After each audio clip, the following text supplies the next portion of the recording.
Okay. If you by mistake take it to the restaurant.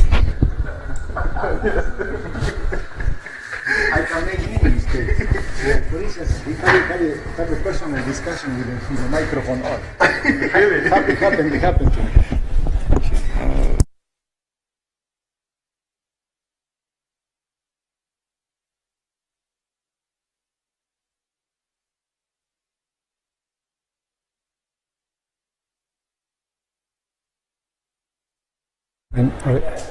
Should I put this up or? No. Is it working? Yeah, it's working.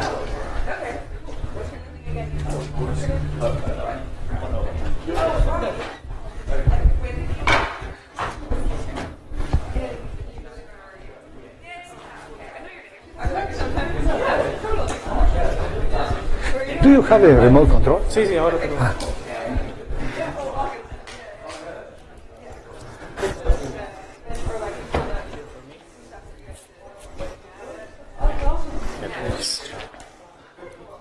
You have the. Is it on? Yeah, it's working, I think. Okay. Some markers here. Use the eraser. Okay, yeah, it's fine. It's fine. It's fine, yeah.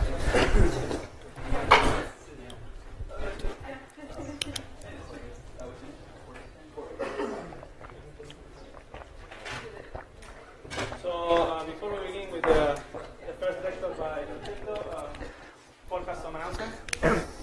Yeah, so we try to be as helpful as possible for arranging our departure computer, or your departure computer on Saturday.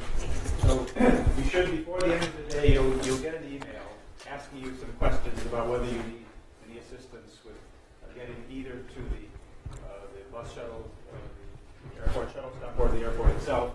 And also, if you happen to be someone with a rental car going back to the airport, whether you can take any other passengers if they happen to be going at the same time as you. So just watch for that email and respond to it as quickly as possible, and then we'll try to get everything worked out tomorrow and then let you know. Yeah, so you will get the email by tonight. Yeah, by tonight. Okay. All right. Okay, thank you. All right, so we're going to have the first lecture by Professor Ricardo Nochetto on numerical methods for fractional and local fields. Thank you. Well, first of all, let me thank the three organizers, Pablo, Paul, and Javier, for the invitation. When I received the invitation some time ago, my first reaction was that it is an honor, particularly to share this with Luis, who's a friend of mine, great friend of mine. I learned a lot from him. And so I was very happy to accept. That was my first reaction. Then, upon reflection, I thought that this is a challenge, but especially following Luis lecturing. So I'm going to start by giving you a caricature of the way I feel, that I think expresses somehow the way I see the situation. So how we go is like you were in a first-class flight. Okay? At first, a bit bumpy, but due to unpredictable weather conditions. But it's a first class after all. Now we are in economy class. Okay? So it comes with a ride. I'm going to give you the beverages, so to speak, but you have to buy the food. And so that's the way I feel. So I'm going to talk about the numerical aspects of fractional diffusion, the way I see it. So this is certainly a personal view of it, but it is certainly not the type of talks that I would have given a year or even 2 years ago, because over the last 2 years there have been several developments that I'm trying to summarize in these 3 talks. This is not about my work. I will not be talking about what I have done. My work will be part of it. But it's a summary of things that I think would be useful for people that want to look at the numerical aspects of fractional diffusion and see what we know at the moment. So it's an overview. I will not be proving things. I will probably give you some intuition about why things work. So I decided to use transparency, so I will refrain most of the time from using the whiteboard. Yeah, maybe I will at some point, but it will not be frequent. And basically there are 3 topics that I like to discuss. In this first talk, I'd like to start with the classical integral definition that Luis alluded to earlier. Oh, before I say anything else, everything except for one instance will be for linear PDEs. And not because we are lazy, it's because we know nothing about anything else. So the first talk will be about the integral definition and what we know. And this is, in a sense, recent work. I will tell you why. So we are very far in the numerical analysis world from the PDE side. Okay? And then the second talk will be about a different definition of fractional diffusion, which is the so-called spectral definition. And at the end, I will try to put them together and give you a different approach, so-called Dunford-Taylor approach, more an operator type approach. Okay? You will see and try to compare things. So, regarding the first definition, so here is an outline, and I will start motivating this. It will be a different motivation from Luis, and then I will go into the definition and develop the theory. So, here's the motivation. It comes from the discrete world. You have particles, say in a lattice in R. This can also be done in Rn, but I decided to do it in R. So here you have the particles. They are sort of in a lattice with space in H in a line. And a particle does a random walk, okay? So with U, we describe the probability of a particle to be at position x, which is one of these points in space, and time t. So the particle can jump to the left or to the right, distance h, and can evolve in time, so jump in time, a time step that I call tau. Okay? So in this so-called local jump, random walk, the particle can jump to the left or to the right with the same probability. Both states are indifferent for the particle, so the probability is 1/2. So now the probability to find a particle at the next time in position x is 1/2 times the probability of the particles that are neighbors to the left and right at time t. Okay, now if you further link the time step, which I call tau, and the mesh space in h this way, you subtract from this equation u at time t, you get this equation. And if you take the limits at time as tau and h go to 0, you get the heat equation in one dimension. So this is a simple derivation of the heat equation. Okay, so where the fractional diffusion comes in? Well, the fact that the particle can move to the right or to the left is a decision, which is a natural process, but the particle may look farther and try to move to a farther position, maybe with a lower probability. So all positions are likely with different probabilities. Perhaps closer positions are more probable, more likely. And so that is described with a kernel that is called here K, or curly K. So the sum of the curly K's will be 1. This is a probability. So you do the same process, okay? But now the equation, because a particle can move to various positions with a certain probability, the equation that I wrote before, this equation here, where here you have 1/2 and 1/2, now becomes that with a factor K, capital K of K. The sum is 1 over little k. It's the same idea. Now if you subtract u on both sides and use the fact that this sum is 1, you can write that. And now you have to make an assumption on k. For instance, if k behaves this way, which is the one we have seen earlier, okay, for s between 0 and 1, and you choose tau to be this power of h, then you have this property for k. It's a simple thing to check. And if you stick it here and you go to the limit, you find this equation. Okay? At least formally you find that equation, which is another instance, a one-dimensional instance of the heat equation with fractional diffusion, fractional heat equation. And if in addition the time behavior is some memory. This is important in certain processes, plasticity, for instance, and others. Then the time derivative may not be an integer derivative, it might be a fractional derivative, and here there are several options.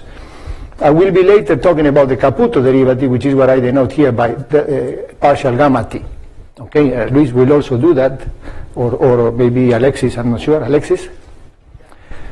And I will talk about this later. This will be, my talk will be about numerics of that, not about regularity. Okay, so here is a list of applications. There are many here and many missing.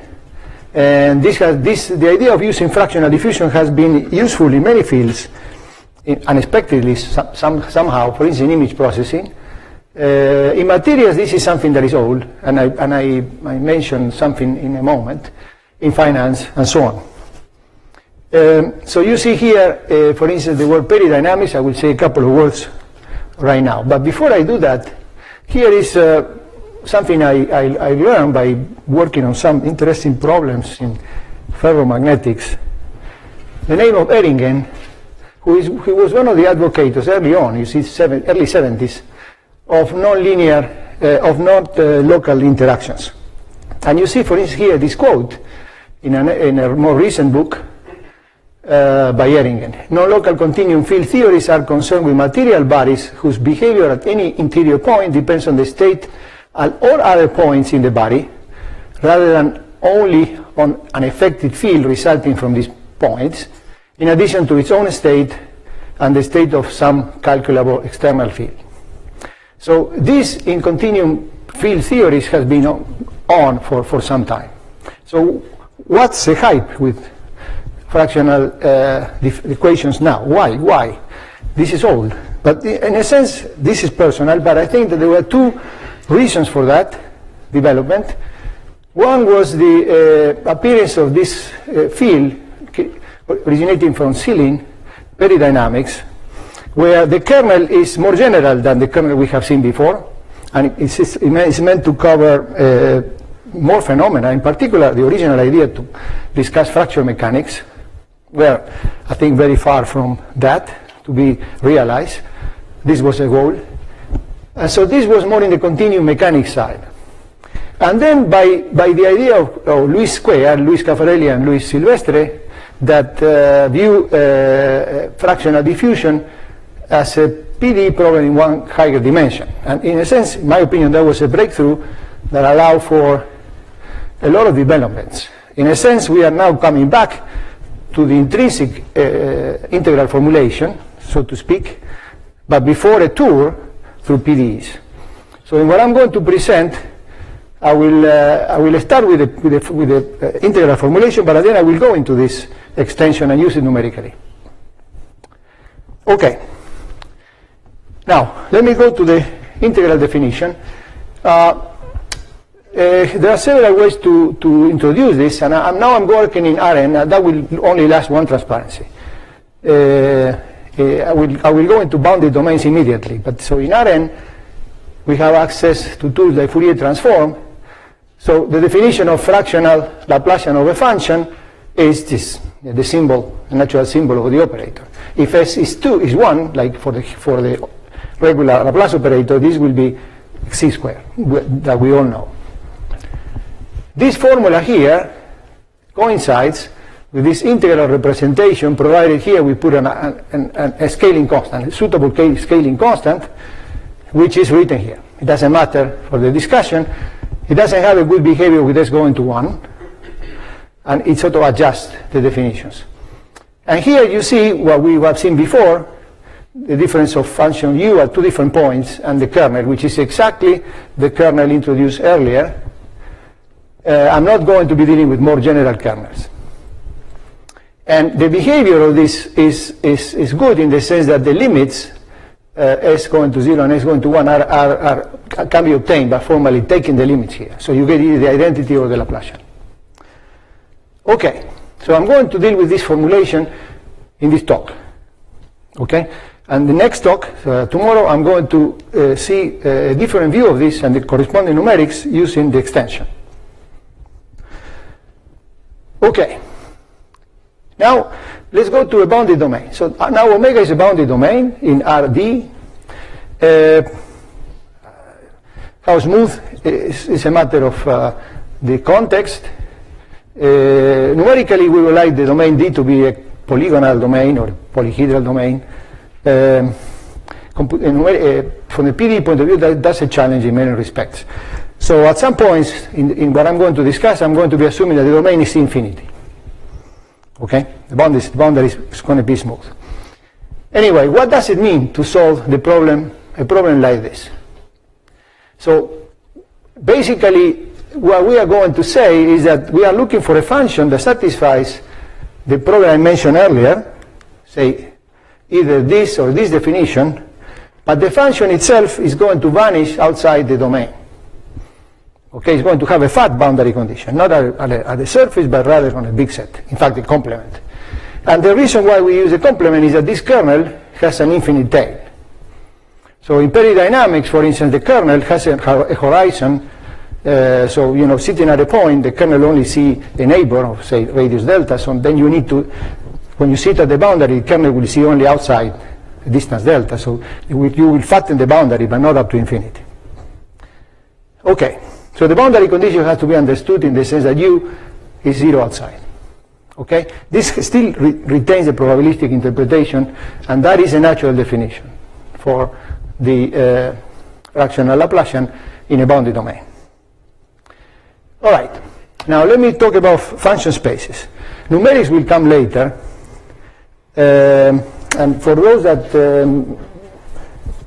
may not be familiar with the way I'm going to present the material in this talk, I'm going to go to the numerics once we have some sort of understanding, at least basic understanding of the PD framework. Okay? Not because you need a PD framework to do numerics. You can do numerics, period. But if you want to do numerical analysis, which is what I want to address, what happens with these computations, why they work or why they don't work, or why they do better than you expect or worse than you expect, you need to know the PDE. So in order to have a reasonable evolution of ideas, let's say I want to present the PDE first. Okay? What we know and what we don't know. And for that I need some notation and some definitions. So I start with function spaces. This is a definition of the usual fractional Sobolev space in RD, where this is the semi-norm induced by this scalar product. Okay? So basically, is what you would get if you formally multiply this, what you would like to do when you go from strong to weak, you multiply by a test function, and then you integrate. And if you use symmetry of this structure, then you end up naturally with this scalar product. Okay, which you can view as a natural inner product representing the HS semi-norm in RD. I'm assuming that the functions are L2, and in fact, in my application, they will be supported in omega.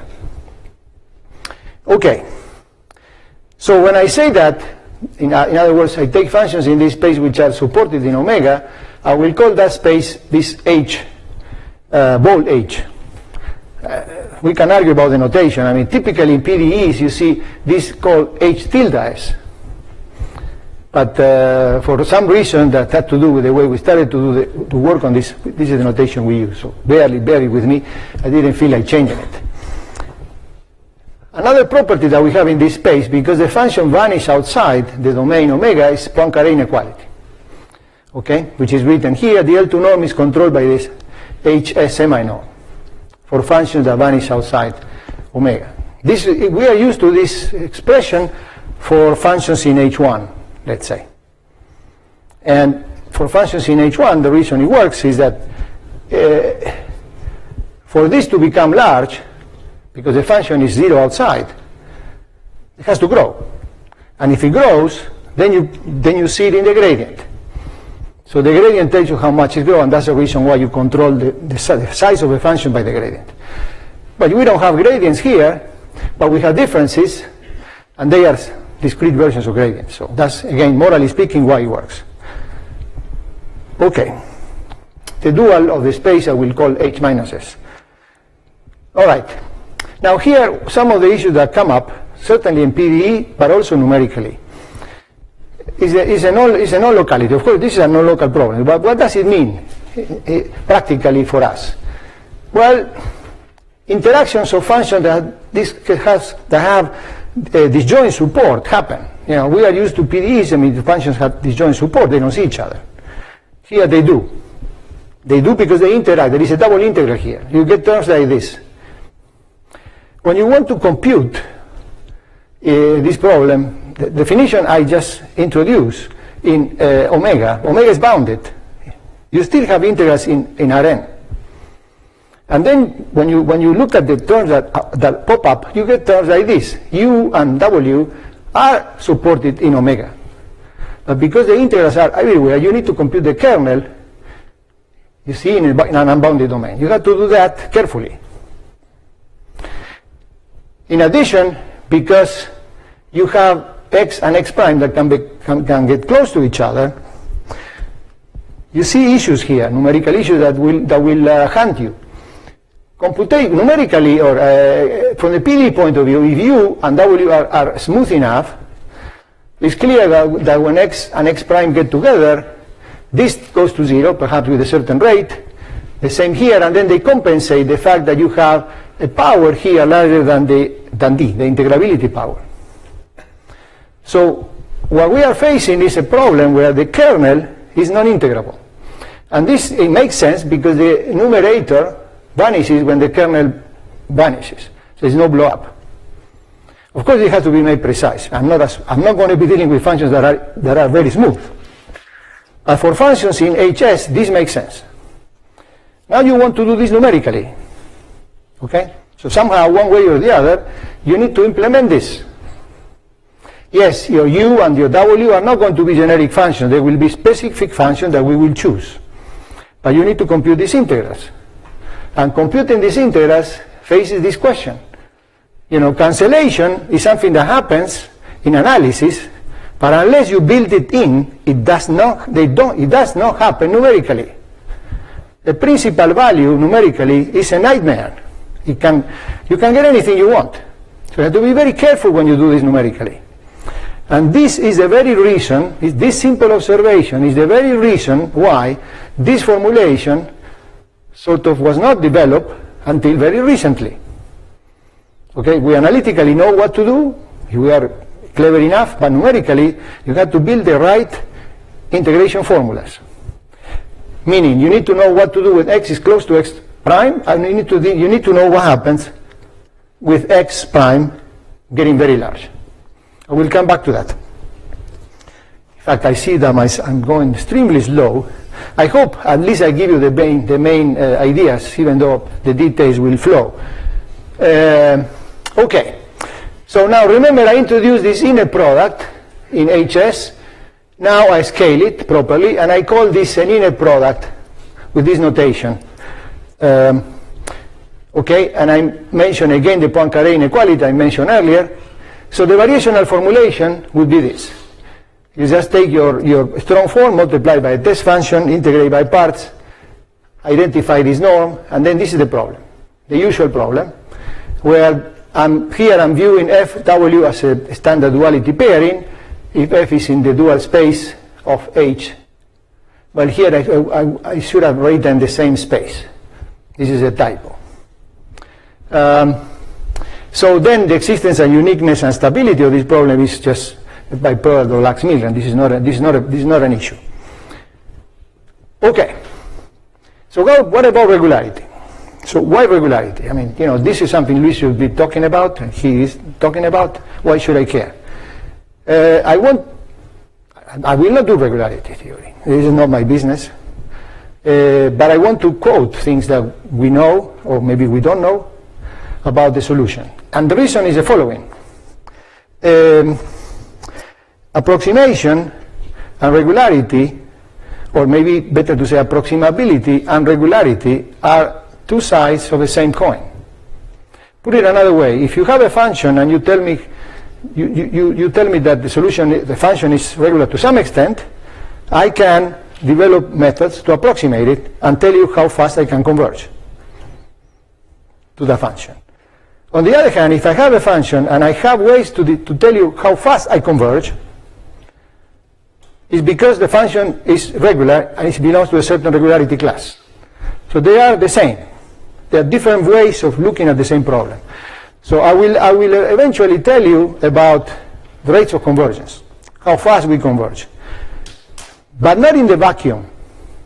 I will not make the assumption that the solution of this problem, as it happens many times in numerical analysis, is smooth enough.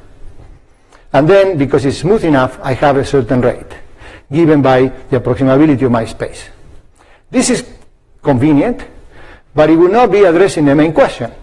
Because if the function that we are trying to find here, u, is not smooth enough, in whatever sense, saying that it's smooth enough is empty. The issue here is what happens near the boundary for f smooth, and also what happens inside if f is not smooth. What happens inside is more classical, but what happens near the boundary is not. And this is a typical effect of fractional diffusion. So that's what I like to discuss. So what about regularity? Here are some results. They are all, at least in some range of parameters, and you can see they've been picked up recently. These are for the boundary of the domain is smooth. Here you have a regularity. It's a list of possibilities depending on whether S plus R, R is the regularity of F, is below 1/2 or larger than 1/2. In any event, you can see that the regularity of U never exceeds S plus 1/2. Okay? How do you define those H, the new H? Well, I understand. Yeah, this is a good question. In fact, what I mean here are the old ones, but they are related. So let me make this. Let me make the following statement. This is for R less than 1/2. Okay, these HRs are the regular HRs with the same definition I used before in omega, except that the integrals are restricted to omega. With S bigger than 1/2. They are functions with the same definition, but because they have trace, the trace will be 0. Okay, H bigger than 1/2. And for H, and that would be the definition. Okay, I'm not going to be looking at the case S equal 1/2 in this particular case. The case S equal 1/2 is an exceptional case and is one of these Lyons-Magene spaces. Okay, now. This is a difficult result, particularly if you look at the paper. This is an impenetrable paper. But here there is something interesting to see. This is an example, explicit in the ball of radius r, that has a force in F equal 1. So you see this function is radial, and it has power s. This is the positive part of that. So the function goes to the boundary as x, or r minus x, modulus of x to the power s. So the behavior is like this, which is also proved in group. The functions behave like the distance to the boundary to the power s between 0 and 1. Okay? Now, formally, if you differentiate this function, order s, you get a characteristic function, which is not in H1. And that's why you get this sort of lack of further regularity beyond s plus 1/2. Okay? And then there are other things, more recent. Helder regularity by Rosodon and Serra that will have some significance in what I'm going to say later. And also by them some weighted estimates, okay, that somehow tell you, for instance, U divided by the distance to the boundary behaves well when you get close to the boundary, which is another way of saying the function behaves this way. Or for the gradient, similar behavior for the gradient, or a little more complicated estimates. Okay, so these things are technical, but they are useful because then you can sort of transform these estimates that are in Helder spaces into estimates that are more useful for finite element analysis. This has been done more recently by Acosta and Portagaray. Portagaray is here, so he can answer questions that you have about details about this. And that is by putting weights in the definition of your spaces. You see, here I'm defining a space with fractional order for this space for derivatives. As you can see derivatives here, but it has a weight that has to do with the distance to the boundary. Because I want to compensate by this behavior distance to the S. Okay? And then you can sort of rewrite, reinterpret, integrate properly this estimate by Serra and Rosoton and get estimates in Sobolev norms, assuming Helder regularity of F. You can get weighted fractional Poincaré inequalities, also with weights. And I will use this in the a priori error analysis, which I'm going to discuss now. You will see how. There will be two versions of this. One will be the natural analysis, where we are going to put ourselves in a framework of Sobolev spaces. And then I will try to refine the estimates, exploiting the fact that I have higher regularity, provided, you see, 1 plus S instead of 1/2 plus S, provided I put weights that compensate for the behavior at the boundary. So let me anticipate the result. Numerically, that means I'm going to produce a mesh that doesn't care about the boundary, except that it fits the boundary. And then I will use plain Sobolev regularity to address the rate. Or I will try to design a mesh that sees the boundary, is refined towards the boundary by a sort of speed or rate dictated by the weight, this weight that is down here, and then I will recover a better rate. Okay?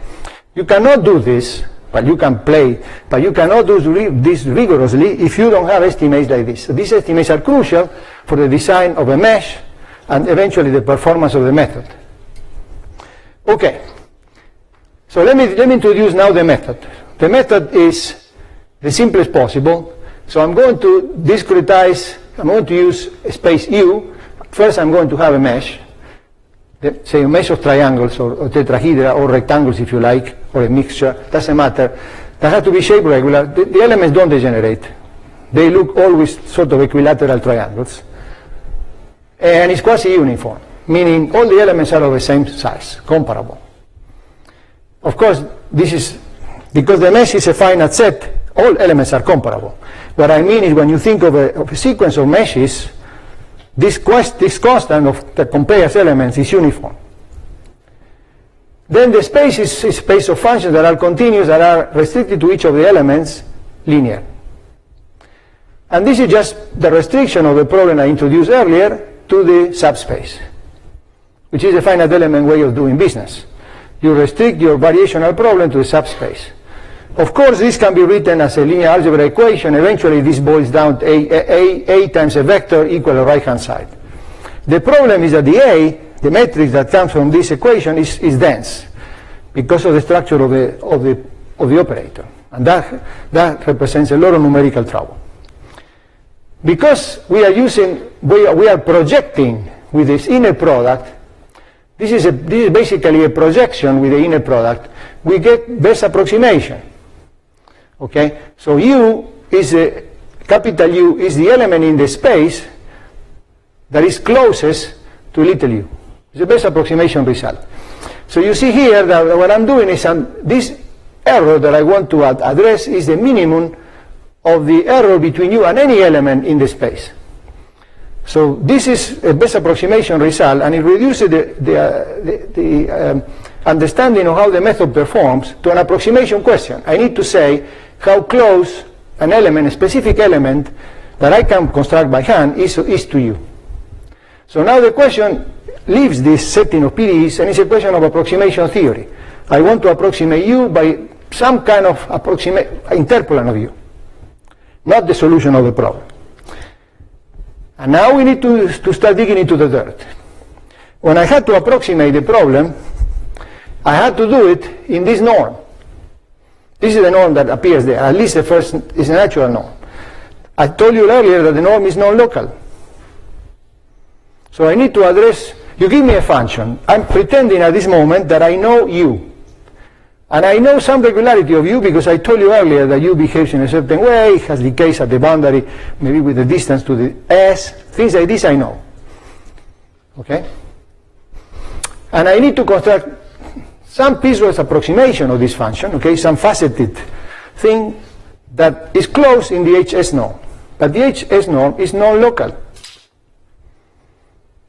So on the other hand, if the function is getting bad at the boundary, I like to take advantage of the fact that my mesh is going to be better at the boundary, more refined.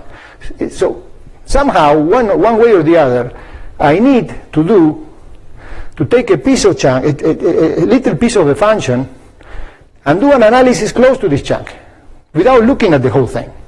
Because if I cannot localize, it's going to be extremely difficult to use local properties or regularity properties of the function. So the localization of a non-local norm, HS, is a natural question. So what do I mean by localization? Okay, now you have a domain, and you split the domain into elements. I call the elements T. So you have a lattice, okay?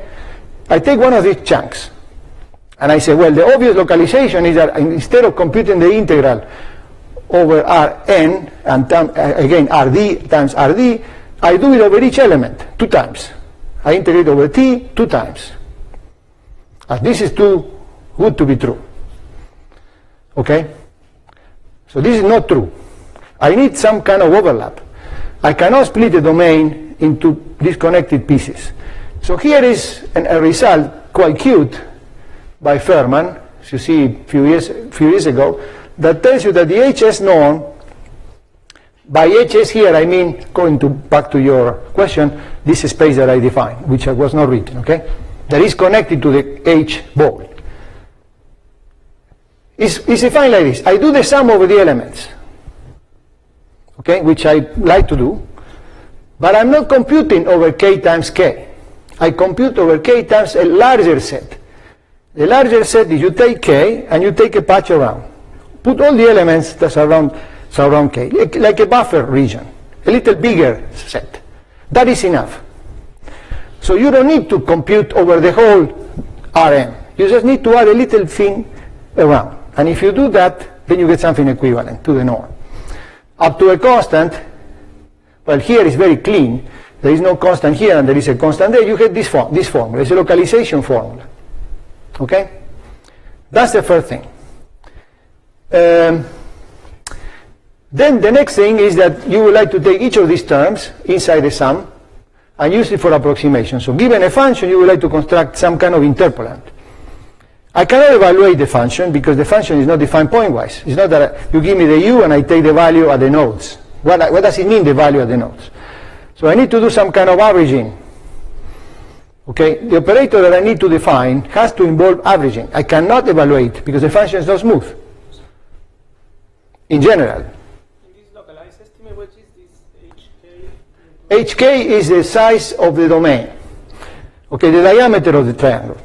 Okay?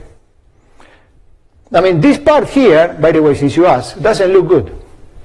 Because, I mean, it could happen that the W, there is no reason for the W to be small inside an element. You see, I don't have a difference here.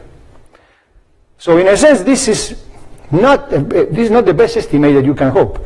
But I will not apply it like this. I will apply it not to W, but to W minus an interpolant. And when I interpolate the W, so the W instead of being W will be the function minus the interpolant, it will oscillate around 0. Okay, and then it will be okay.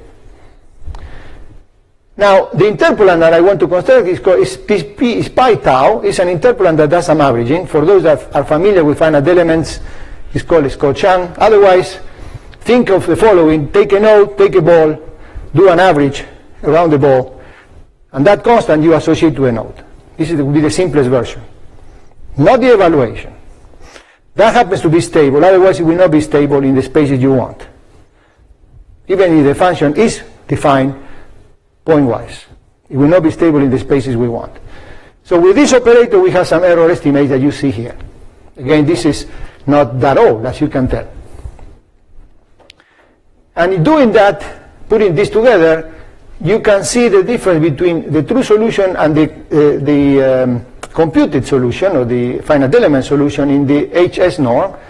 is this quantity on the right hand side. So let's look at this term in red a little bit. You have a power h to the 1/2, and here you have regularity h 1/2 minus s. Remember, that was a regularity that was, but let's do the following calculation instead. Here I have regularity hs, here I have regularity h 1/2 minus s. The operator is an operator for the 2s, so if you give me a function in this space, I would expect the function to go from this space to this space plus 2s. So 1/2 plus s. Remember, that was not correct. That space was not achievable or attainable. Okay, there was a little gap, and the little gap minus epsilon is responsible for the log. So this is the type of estimate you would expect, where the power here is the difference between the Sobolev numbers of right hand side plus 2s minus s. Okay? So you would expect order 1/2. Well, this is bad news. We are using finite elements, so degree 1. You estimate in hs. You probably want to see up to second derivatives, and the expected order is 1 minus s. So if s is 1, 2 minus s. If s is 1, it would be 1. But you cannot achieve that because the resolution is not smooth. Wishful thinking. Maybe this is just mathematics. It doesn't happen. Well, here you have numerics. You try that function in your code, and you see the order is 0.5.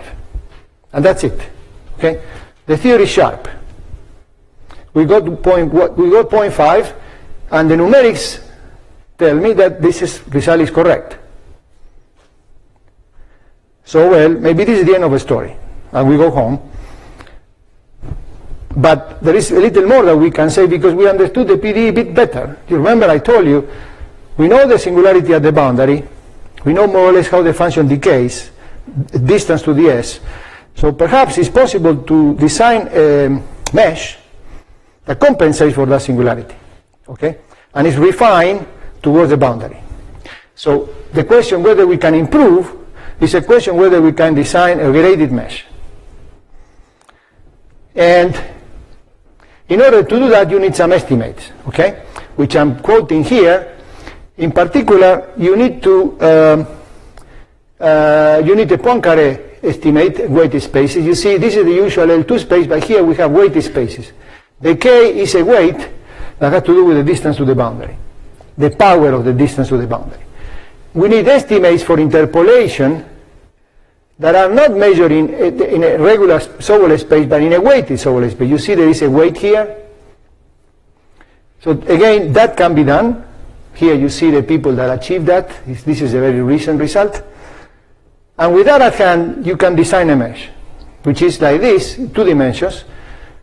The mesh size, meaning the size of the elements, is the following. When you are far from say you have a parameter h, which is the size of a typical element inside the domain, away from the boundary. Okay, when the distance is 1, the size of the domain is h. When you get close to the boundary, the size of the element reduces as a power to the boundary to the 1/2. And then becomes h squared when you are at the boundary. This is the graded mesh. You can do some counting.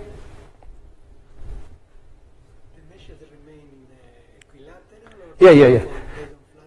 No,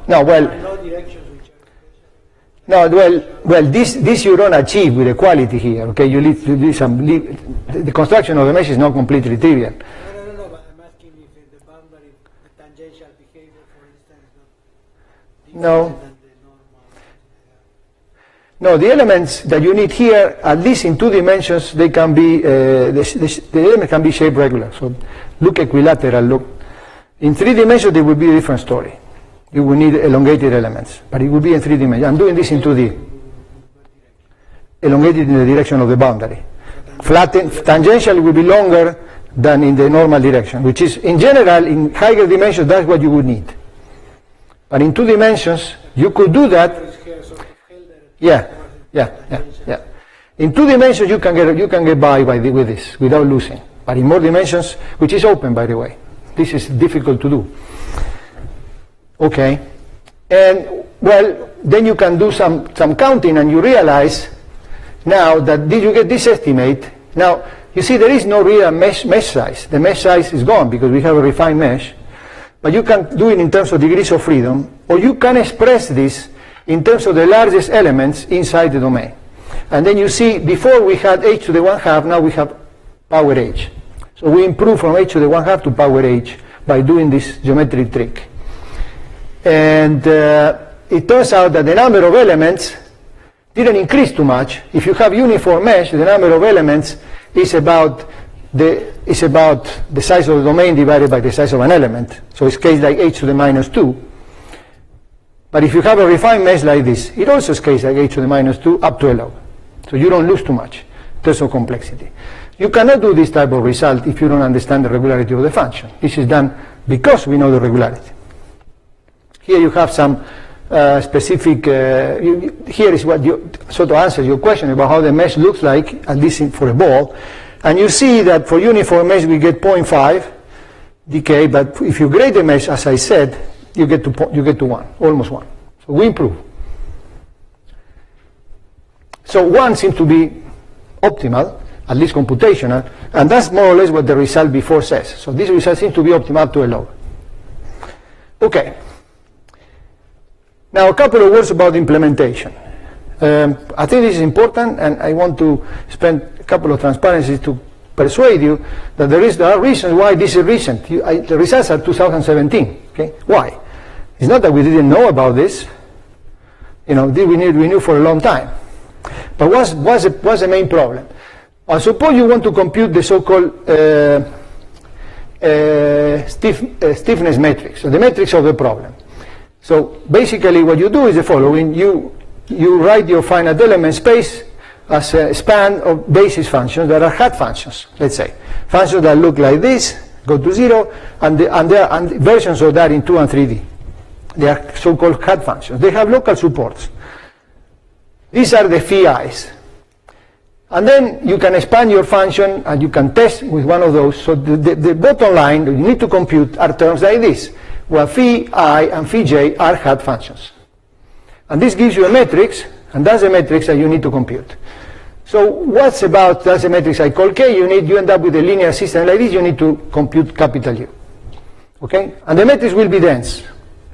So there are issues associated with that. But before we care about density and computation, good computation, we need to form the matrix. Somehow we need to compute the coefficients, which I call Kij. Kij you can write as this sum. This is the scaling factor that I mentioned at the beginning. You have sums of terms like this, the usual products, over 2 elements, Kl and Km. And then there are terms like this I call J, where you compute over Kl and then the complement of a big set. Let's say that omega is included in a big ball, a ball I call B, and I need to compute over the complement of the ball. For that I need to do a few things, like I need to mesh omega, I need to mesh the domain omega up to the boundary B, so things like this, okay? But then you see, I need to deal with these integrals, and I mentioned earlier x and x prime can get close together because x, Kl and Km can be the same or they can touch. They can also be far away. And here I need to deal with the fact that x prime is in a complement of our set, and I need to go to infinity. Okay? So how do we deal with that? If the sets Kl and Km do not intersect, so they are far, then this kernel here doesn't vanish, it's smooth.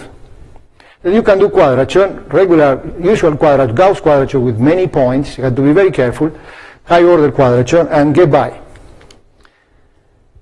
Here there are recipes about how to do that, but in this book there is everything you want to see about boundary element method, in particular quadrature formulas.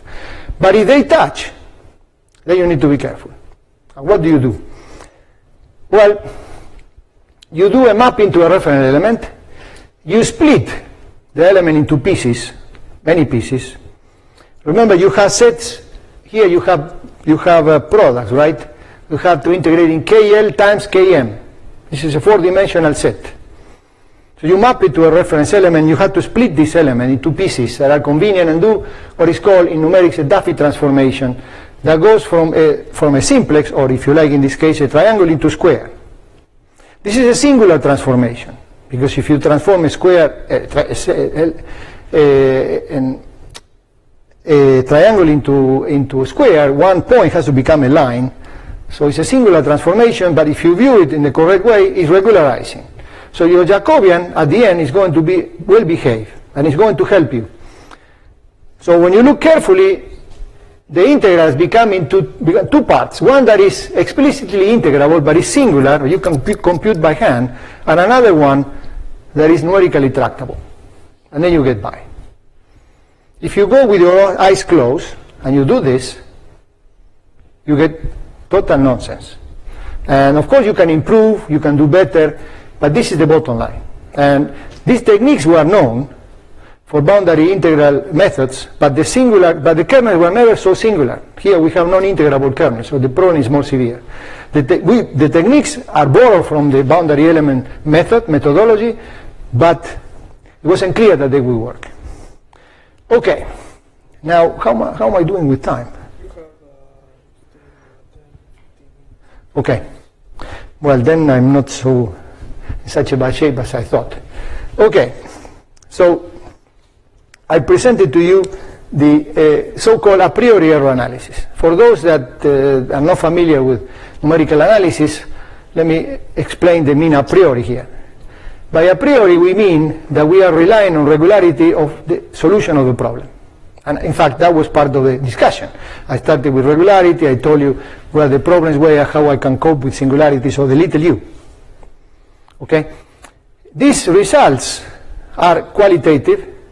They tell me about the method, they tell me how to improve it, they tell me how to get around some problems, but they are not quantitative. I have constants I don't know about, and if I had to make decisions about whether I'm happy with a certain computation at a certain moment with a certain mesh, I can't say it, because I have rates that are asymptotic, but I don't know how big the constants are for a particular value of h, mesh size. So computationally it's useful to have estimates that do not rely on little u, that are not a priori, but rely on capital U, which is the solution of the problem. And the capital U I have. I computed the capital U.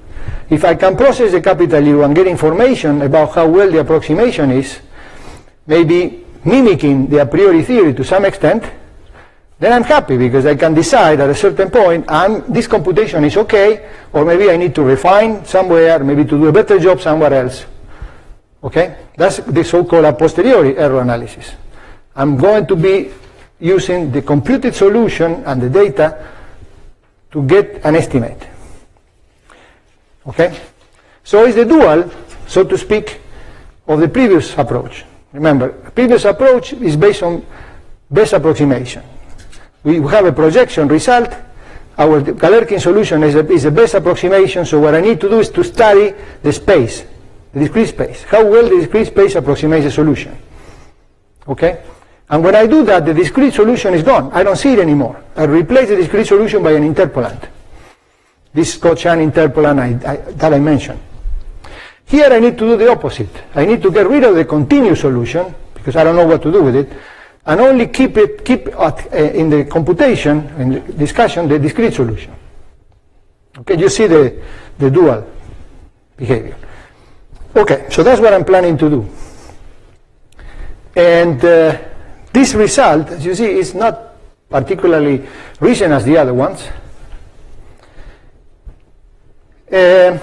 Okay, so here is a hat function for you. The ones I was talking about, the generalizations of these hat functions in 1D, this is in 2D. So the support of the hat function is this set, this hexagon. I call it star or patch. This is support. And these properties, these functions, here is have a typo. This is supposed to be phi, I think. Yeah, I changed the notation. This is a function phi, the same as here. So these functions, these hat functions, have the property that if you add them all, you get 1. They are positive and they sum up to 1. So they are a partition of unity, which is a very useful property, as you will see in a second. So remember, in the calculation I did earlier for the a priori analysis, one key issue was localization. I said then the HS norms are non-local, but in a sense I need to localize, because otherwise I don't know what to do. Localization doesn't mean that I can work on each element separately from other elements. But it means I don't want to be dealing with one element here and another element there. I want to work with an element and surrounding elements. There are many versions of that. See, here is a different version from the one I mentioned earlier. I'll be working with patches. And in order to introduce that, I will use the partition of unity. So here is the idea. Okay, I have here the error, u minus capital U, and I multiply that by a test function. The W is a generic element in HS, not discrete. If W is discrete, this will be 0. That's your orthogonality condition. So I want to evaluate this for any W. And by maximizing over W, I will get the H minus S norm. The HS norm. Okay? And that happens to be the same as the residual, which is written here. At least formally, this is the weak form of this equation multiplied by W. Okay? Where Laplacian S of U is a distribution in H minus S. So it makes sense to compute that distribution, this quantity, on a test function in HS. Now, what kind of distribution is that? When we are dealing with second order problems, so think of the Laplacian, okay? S equal 1. And think of U as piecewise linear, continuous piecewise linear. So you apply the Laplacian to a continuous piecewise linear. So what do you get? You can do integration by parts to get what I'm going to say, but it's more or less clear. You get a volume term inside the element, which is the Laplacian, the true Laplacian of the test function. Or, excuse me, of the U. If U is piecewise linear, that is 0. The Laplacian of a linear is 0. If it's quadratic or higher, you get something. But then the functions U are just sums of piecewise linears or piecewise polynomials in general, so they have angles. These functions have kinks across inter-element boundaries. So when you compute the Laplacian, you get a distribution that has mass on the skeleton of the mesh, on the size. And the mass is exactly the difference of the normal components of capital U, of the gradient of capital U. So there are two parts. The interior part, absolutely continuous with respect to the Lebesgue measure, and then a singular part, which is a sum of deltas on edges. And the mass is the jump of the gradient. That's what we know for Laplacian. What happened with this guy? First of all, there are no jumps. So the singular part is not there. And the interior part that vanished for Laplacian doesn't vanish now. It's a nightmare, because it's a function that it goes to infinity at the boundary. You need to compute. And that's where the bottleneck is, and why we couldn't make more progress when we discussed this early on. So if you want to go this way, and you want to evaluate the residual, somehow you need to make sense of this, one way or the other. You need to be able to evaluate this. If you write it in a strong form, this will be a function, okay? But it will not be a well-behaved function. And it will not be just f. There is a contribution that you need to compute. And it's not what I said before. Before I addressed the bilinear form. Now I'm talking about the strong form. Okay? You need to compute that somehow. But let's pretend that we can do that. Now I'm going to introduce the partition of unity. So because I have 1, I can multiply by 1. Notice that this makes sense. This is an HS function, but this is Lipschitz. So this is well defined. It's going to be, the product is going to be still an HS function, but it's going to be supported on the support of the phi z, which is a star. Now I take the sum out. Now you see that what I have here already is a test function that is localized. Okay. Now R happens to be the Galerkin residual. Okay. So in particular, you see, if I subtract a constant here, I get equality because of the following reason. If you look at this term, r times this constant times phi z.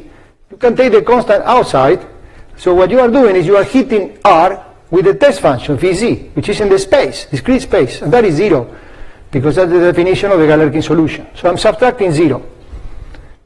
So I created now a function that has mean equal to 0. If I define, for instance, the mean this way, it's a weighted mean. Because now I have this function with mean 0, I can subtract here a mean. Okay? And eventually I get this form. All right? And now I have a localization. So the question now is basically how, you see, the original distribution, I was able to write as a sum of distributions, these guys here, that now have support over small sets. They overlap a little bit, and they are multiplied by something. So basically I want to evaluate the h minus s norm of this guy. It's a sum of distributions that are supported on little sets that overlap. So you have results like this. If you have a function, a distribution that is a sum of distributions with small supports, so they vanish outside omega z, then you can get a bound for the h minus s norm like that. That's a simple calculation. Nothing very deep behind. It's more interesting to see the following structure, that this object here, because of the way it's created, it has mean equal to 0, because I'm subtracting a weighted mean. So this has mean equal to 0. So it's not only a distribution that has small support, it goes up and down, and in mean is 0. So it cannot be too big. And you can quantify that. You can say that the HS norm can be controlled by the LP norm, provided that the object is in LP. Okay? And you have certain range of P's and S for which this is true. Okay? This is always possible. What is not obvious is that you could get a quantity in front that is small. So the fact that this is controlled by the LP norm is overlap embedding. But the factor h here, which is positive because of this range of parameters, has to do with the fact that the function g is a function with mean equal to 0. And if the function has mean equal to 0, you can sort of control it, control it with the LP norm and a factor that is small. In other words, the LP norm cannot be too big. Using all that, you get an upper bound. So you go back here, excuse me. You get back here. You can control this, and you know that this W minus the mean. This is the usual thing for functions in Hs. You have Poincaré. You can use a Poincaré inequality. So you put it together and you get this bound that I mentioned here. The HS norm is bounded by a certain scaling factor times R. Remember, R is this quantity, minus a mean multiplied by phi z evaluated in LP. So if you go this route, you need to compute R. This result here is n-dimensional. Dimension doesn't enter, but the computation of R is non-trivial. And that was a bottleneck. In fact, our example was in 1D, pitifully, and that was one of the reasons I gave up, because I couldn't go beyond 1D to compute this. Now we have got better tools, as I mentioned, but these are recent. So in 1D, we were able to compute, and well, here is not that important to go into this, but here is some result that I'd like to mention to you. This is a smooth solution. It doesn't really reflect the structure I mentioned earlier, that it decays with power distance to the boundary to the S. This is a manufactured solution that is smooth. Well, it can happen. It's not generic, though. So you see the behavior of the solution is smooth at the boundary. It's manufactured. And then the order you get is the best order you can hope for S equal 1/2. All the approximation power, which is 2, minus S. So you get 1.5. Generically, you cannot. Generically, you would get what I mentioned before. Okay? So here you have some curves that are not that relevant. So this works.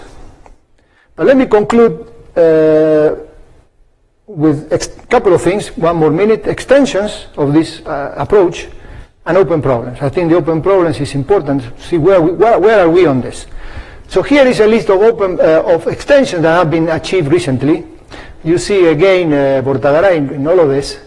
There are different things, from eigenvalue to time-dependent problems to dealing with non-homogeneous differential conditions. That's not completely obvious how you deal with a non-homogeneous, because I said the boundary condition means that you set the function to be 0 outside. But if you prescribe a function g, what does it mean? But there is a way to do it using mixed method and Lagrange multipliers. And finally, about open problems, you see here, and this is an honest assessment. What I show you about computations are 2D, and the a posteriori computations 1D. What about 3D? Well, in 3D you will need to compute these integrals, in particular the relation, the connection between elements that are close to each other in 3D. This may be doable if somebody has the guts to do it, because all that we know in the boundary element community is for surfaces in 3D. So they are two-dimensional integrals. It would mean go to 3D, and eventually dealing with elements that are 3D times 3D will be in 6D, and you will have to split them. Well, this is not a simple thing. It's perhaps doable, but it's not done. Higher order elements. I talk about linear elements. If you go higher in polynomial degree, you can get better results, especially approximation near the boundary. I will say more about this next time. You can even hope about exponential convergence. We are extremely far from that. Efficiency. But you have a dense matrix. What has been done so far? You implement it in MATLAB and you backslash it. Well, it's fine. MATLAB is very intelligent, but this is not a very good way to go when you have very large matrices. So you need compression, meaning probably you want to look at the structure of the mesh and somehow set to 0 elements that are small. That's called compression. And also use better ways to compute, iterative techniques, multi-level solvers. This is to be developed. There is some very recent work by Ainsworth and Glusan, this is 2017, posted in archive like, I don't know, 2, 3, 4 weeks ago, 1 week ago. Okay, how about quadrature? Well, here what has been done is to say if the elements touch, you will do one thing. If they don't touch, you do something else. And it works. But now intuitively, if you tell me that will work, I will tell you, be careful, because if they touch, it's very extreme. If they are far, it's also very extreme. The problem is when they are in between. And when they are in between, you expect problems. Still, it doesn't seem to happen numerically. But we don't understand why. A posteriori error analysis. I told you that computations are in 1D, going to more dimensions would be critically important. Maybe changing the method. Why should we go for a residual estimator? Maybe there are better ways to do it. We have been investigating this without success yet, and the range of application of nonlinear problems is vast, but very little, as far as I know, has been done. So let me conclude. I took more than I was supposed to, but let me conclude with the following. These transparencies will be available to all of you. So this is, as you see, a summary. But they are taken from a survey that I wrote with several people, because we thought that it would be useful to let the community know about what we know at this point. It's not my work, it's the work of several people, including all these different ways that I'm bringing to you now. This is the first, and there will be a second talk tomorrow about the spectral approximation, and another one about Dunford-Taylor approaches. All of that is written in the survey. The survey is in archive. You can trace it by looking for the title, Numerical Method for Fractional Diffusion. Okay, and then you will get this and a lot of references, so you can trace the results to the authors and so on. Thank you. You can post it also, but I have to give it here. Yeah, thank you.